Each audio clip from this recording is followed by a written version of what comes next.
Good morning, everybody. Good morning. So one day, Buddha was teaching a group of students, and they were in a grove, and it was so serene and beautiful and peace-filled. And they were sitting at his feet, and all of a sudden, someone burst out in laughter, uncontrollable laughter. And the senior monk stood up as if he was going to discipline this individual.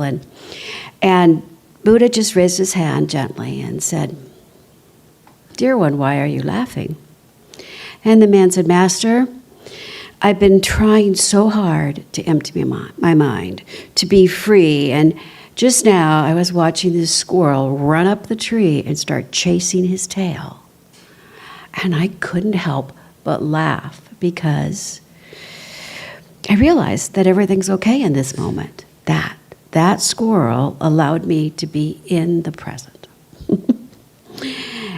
I don't have to try that hard. And Buddha said, yes, in joy there is an awakening, and sometimes joy reaches us faster than silence or study ever can. And that's what we're about today. We're about looking at that path of enlightenment, about taking life from a place of joyful curiosity and not from trying too hard to be perfect. As Jeff quoted from Ernest Holmes, I do not take myself seriously, but I take what I do seriously. And I just love that difference, right? I really do. And you know, we're all taught to do that serious adulting thing, right? I know when I first got into this teaching, actually it was before that, when I was like thinking, all right, I've got to become more spiritually aware, right? I decided I was going to meditate. So what did I do? I did transcendental meditation, because here's your mantra and here's what you do, and it's like really, here's the rules, right? I would read self-help books because they always had the rules, right? So I didn't have to, I could take my serious steps. And what I forgot to take me with it, right? Because I was being too rigid about it. Anybody ever do that? It's like you try so hard to be so perfect because you want to do it right. But here's the thing. There's no doing it right. There's just doing it your way. Because your way is perfect. And that's kind of hard. It's kind of hard, right, to take things seriously and still approach it from a place of enlightenment, about not overthinking it, as they say, but to allow the joy to naturally flow. Anybody see the 2015 movie Inside Out? It's an animated movie. Isn't it a great movie? Yeah. I put a deck together, which I forgot to send to somebody to present. But one of the main characters is Joy, right? She's bright and she's dressed in yellow, and yellow hair and a bright blue dress, and Joy. And it's all about the story of this young girl, Riley. And Riley is in her early teens, and she's going through some different crises in life. And Joy, the emotion Joy, thinks it's her job to make sure that Riley is always happy, right?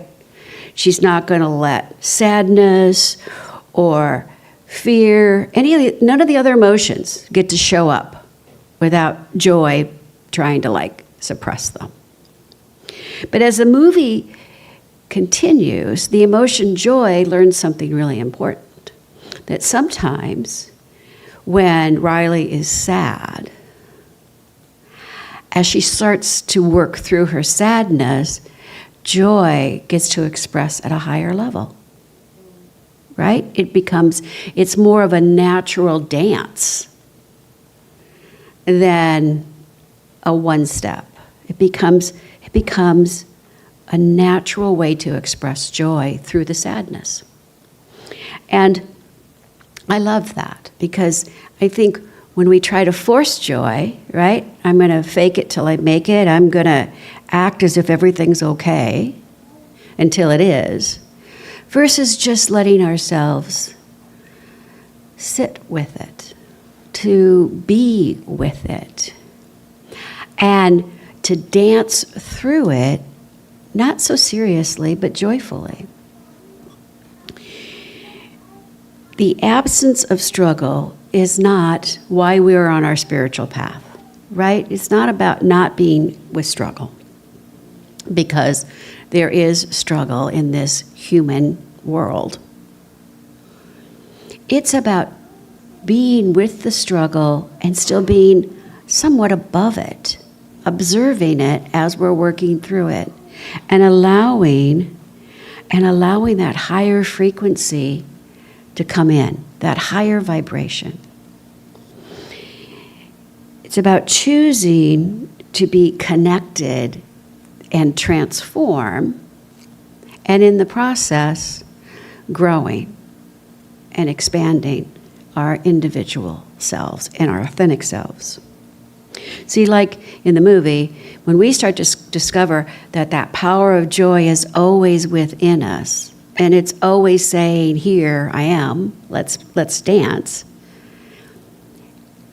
but yet it's not forcing it. And if we can just go with that flow, that easy flow, embracing the wisdom and the grace while we're walking through the struggle, while we're going through that hell, it makes the trip a little shorter and a little brighter, I believe.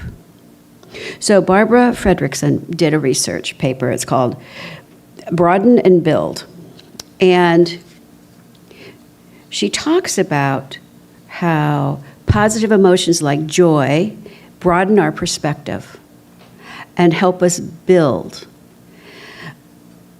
lasting personal resources from within. That positive emotions like joy allow us to be more creative and more resilient. Allow us to know that this too is not going to last forever. Whereas fear and stress, it narrows our focus and it makes us much more reactive. When we're stressed or fearful, we don't necessarily always take a beat before we react, right? We're just like ready to jump at it. But taking that beat, taking that breath, allows that to shift. And in her research, she has found that joy is most powerful when we allow it to do a reset of our mind. When we allow it to expand our conscious awareness of where we are. We just, in her research, she has proven if you just take a moment and take a breath, that you can become much more adaptable to whatever else is going on in the world. So joy is more than just an emotion. It is truly a state of frequency. It's really a vibration. We spent a lot of time this weekend talking about vibration. And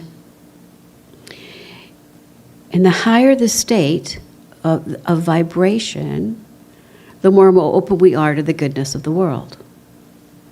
We had a gathering in this very room on Friday night, and everybody shared. Alicia brought her incredible art, which was lovely. And everyone shared, like, what put them on their path of spiritual awareness, right? And you could just feel this room, this whole room just lifted up. The more sharing that happened, the more hearts that were open, you could really just feel the difference. Any of you there Friday night get that, right? You could just really feel the shift. David Hawkins, in his book, Map of Consciousness, he somehow measures frequency.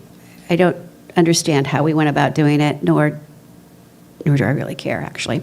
But he created this scale, right, of 0 to 1,000. And so on this scale, joy calibrated at 540. Love, 500. Gratitude, around just shy of 540. Whereas fear was like at 100, grief was at 75, shame was at 20. Right? Shame is not a place we want to hang out in. Because we're divine beings. We're our own individualized expression of the one. There's nothing for us to be ashamed about.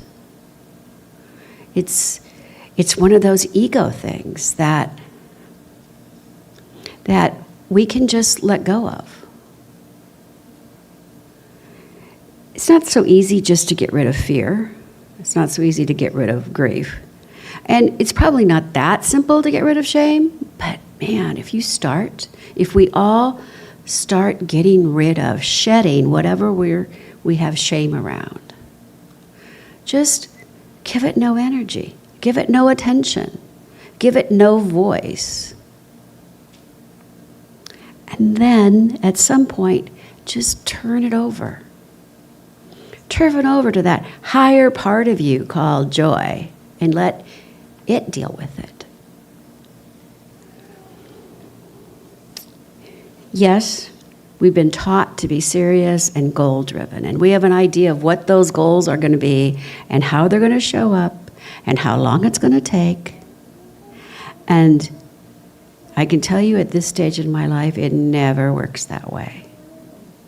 Because if we force it to work that way, it won't stay. Because we haven't built our own spiritual muscle to keep it. Things need to unfold in its own way and in its own time. And yes, goals are great. But it's just a mark. It's not like the end of it all if you don't hit it. What if joy is actually the key to everything falling into place? What if? What if? What if that idea that joy empowers us, it makes us creative, allows us to grow personally, spiritually, professionally? What if joy was the key to making it all happen? How much easier would life be?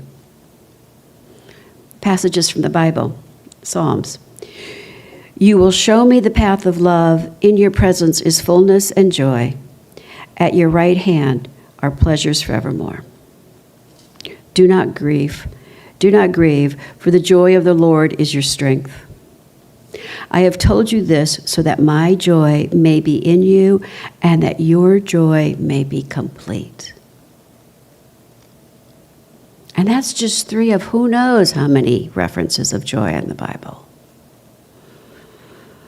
These verses, they're not just fleeting emotions. It's strength, right? It is the strength of our spirit, of our soul. Ernest Holmes. To desert the joy of life in the endeavor to preserve it is to miss the whole point. Not even take myself serious. I do not even take myself seriously, but I do take what I am doing seriously, but I do it from a place of joy. I love that idea. So how do we become more joyful in practical ways? I mean, I know we want to be practical, but it's about, the first part, I think, is to make a shift, to know that joy is, in fact, a spiritual practice, right? It's a spiritual practice. It's about opening the heart. It's about doing what makes us feel good. Instead of labeling our emotions and our situations as good or bad, what if we just recognize that it all serves a purpose? That's all. It's just serving a purpose. And we are going to move through it, whether it's good or whether it's bad.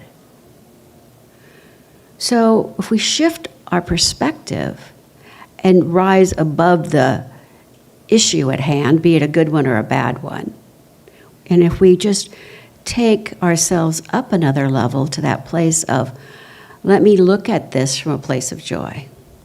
If I opened up to joy, how does this now look to me? What is the purpose of this, and how is it going to contribute to my greater good? If we shift our perspective and stop labeling and judging, how does that change the day, let alone the event? Because I think we need to embrace all of it. I remember the first person close to me who died, really close, was my Grandpa Joe. And he and my grandma had 11 kids. And almost all of them lived locally. So we're in this hospital room. You know, he's already had one lung removed. He's lived a whole lot longer than anybody thought. We're in this hospital room. And, you know, when you get together with family, you know, you kind of start remembering old stories, and you start giving each other a hard time, and you start laughing about things that happened when you were growing up. You know how that all goes, right? So imagine this room filled with all of these people. And yeah, it was kind of sad, but yet everybody was sort of there was a lot of love, and there was a lot of joy, and yeah, there were tears, but there was just so much love in that room. And I remember Grandpa Joe, he died, and Grandma was aware of it. And I was, because I was right next to her, but nobody else really got it at that moment, right? Because there was just so much love going. And when people got it, when my family got it, there was sadness, but there was still that remarkable joy and love in the room.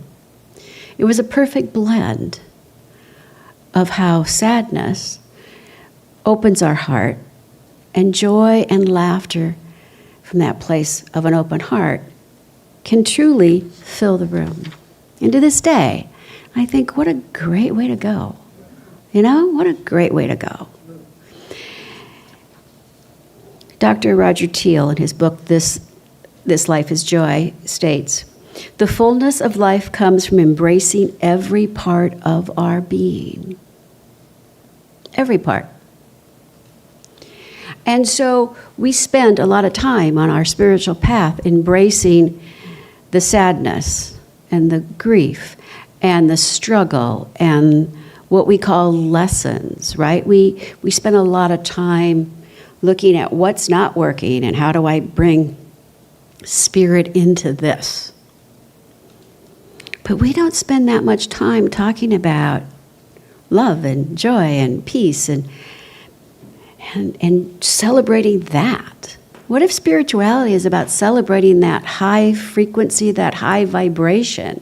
And as we celebrate that, everything else just sort of starts working itself out. Laughing more is another good way. In fact, there's a group of laughing meditators in Southern California. We're going to try this one Sunday here. But literally, a woman comes into the room, and she tells a funny story, and people start to laugh, and then you just laugh nonstop for 15 minutes. Imagine that. It is exhilarating and it's exhausting, and the next day your stomach muscles know that it had a really good workout. But have you ever just done that? Have you ever just gone someplace and said, I'm going to laugh for a while? Be it in your own home, be it out in nature, but just to laugh for no reason, but it feels really good to laugh. And I will tell you, when you're around somebody who's laughing, it's hard not to, right? We're going to do a laughing meditation here one of these days. You guys will get our good stomach workout. Victor Borg, laughter is the shortest distance between two people. The shortest distance, because you can't not join in. Now, you can resist it for a little while, but trust me, in a 15-minute meditation, you will be laughing. But there's no reason to wait and do it in a group. Well, you can do it alone. You can do it in your car. I love laughing in my car for no reason. I'm sure people are like, what in the heck? And, just to get them to think about it. And then we can cultivate gratitude. In yesterday's workshop, Selena suggested active gratitude, and I liked that idea. Not just, I'm grateful for this and I'm grateful for that, and that not that just that list, but like, and she talked about the body, right? I am grateful for this body temple. I'm grateful for the ability to breathe, and I'm so grateful that I can stand here. I'm so grateful that this body allows me to express itself. There's so many, and so it's more about embodying gratitude, right? Being grateful with an emotion behind it, with a feeling behind it, with a vibration behind it. Melody Beattie, gratitude turns what we have into enough. It turns what we currently have into enough. It allows us not to come from a place of lack, from a place of enoughness, knowing that right here and right now, I have everything I need, and I am grateful. Do I want more? Sure. But right here, right now, I'm safe. I can breathe. I have a roof over my head. I have loving people around me. Right here and right now, there's really truly nothing that any of us need. But at the same time, knowing that everyone here is loving and supportive and willing to know our truth for us. It's not perfect, but it's perfection unfolding in right order. I have an affirmation for you. Follow me. In this holy instant, I am spirit choosing joy. Doesn't that feel good? Let's do it again. In this holy instant, I am spirit choosing joy. Because we are always, always, always, always at choice. And we tend to forget that because we get stuck in that serious business called adulting. We got to do this and we got to do that, right? We get caught in our doingness instead of in the joyful beingness.